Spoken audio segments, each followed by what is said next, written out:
cik ļoti ir jāienīst bērni, lai par viņiem ņirgātos, viņus kauninātu, liktu viņus kaktā stāvēt un piemērotu šādus pilnīgi nejēdzīgus sodamērus, no kā bērns vispār neredz jēgu.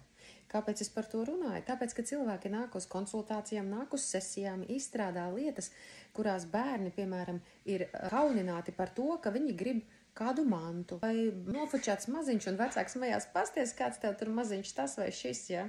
Vēl nofotografē bērni. Skaties, kāds viņš ir noraudājies un kā viņš stāv kaktā. Lai es varu parādīt, ja, citiem. Kā jūs domājat, par ko tas liecina par šiem vecākiem? Cik viņš ir imbecils, ja viņš var nofočēt savu bērnu un, lai varētu palapoties visiem citiem, skaties, redziet, kāds man nepaklausīgs bērns. Un mana fantāzija ir tik fantastiska, kad es varu izdomāt viņu vienkārši spīdzināt ar to, kad es viņu lieku kaktā un viņš nevar iziet no tā kakta. Kā jūs domājat, viņš tajā savā dzīvē no tās kakta sajūtas varēs iziet? Katru reizi, kad šādiem cilvēkiem, par kuriem kā par bērniem vecāki, pat paši tuvākie cilvēki, no kā tu sagaidi mīlestību, viņš par tevi ir smējies un viņš tev nedod lietas, par kurām viņš tev nespēja izskaidrot, kāpēc viņš tev nedod.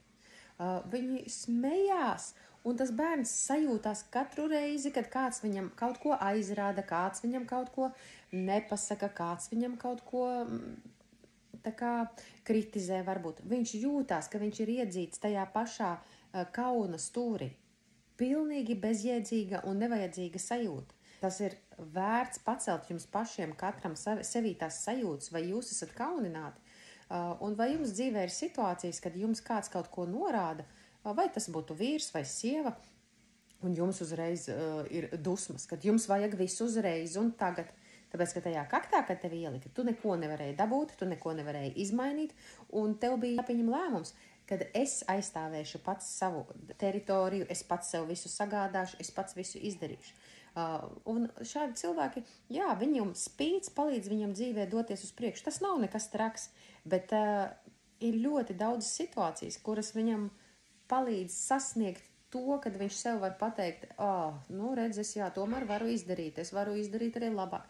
Bet viņš nespēja izveidot labas attiecības, jo viņš nespēja uzticēties tam otram cilvēkam. Viņam sajūta iekšējā zemapziņā visu laiku ir, ka tu mani gribi ielikt kaktā. Un tas ir tas neizskaidrojamais. Cilvēki nāk izstrādāt šādas sajūtas. Un tie ir tādi malači vienkārši, kad man tāds prieks, kad viņi paši ierauga un saprot, kad pilnīgi stulba situācija, kas to būtu domājis, kad mani tas dzīvē var reāli tik tālajoši iespaidot. Lūk, un tādēļ pievērsiet vienkārši uzmanību, kā jūs mīlat savus bērnus. Ja jūs gribat viņam kādas konsekvences parādīt, tad viņām ir jābūt jēdzīgām un bērnam ir jāsaprot, kāpēc notiek tieši tā. Nevis kaut kādas stulbības kā viduslaikos no sērijas pastāvi kaktā uz zirņiem, dabūsi ar siksnu vai pastāvi kaktā vienkārši. Pilnīga bezjēdzība. Un tad, kad cilvēks nonāk kaut kādā strupceļā dzīvē, viņam ir sajūta, ka vai nu man jākarpās ar visiem spēkiem no turienes ārā, vai man no visiem pārējiem ir jādistancējas, vai man vienkārši nav variantu.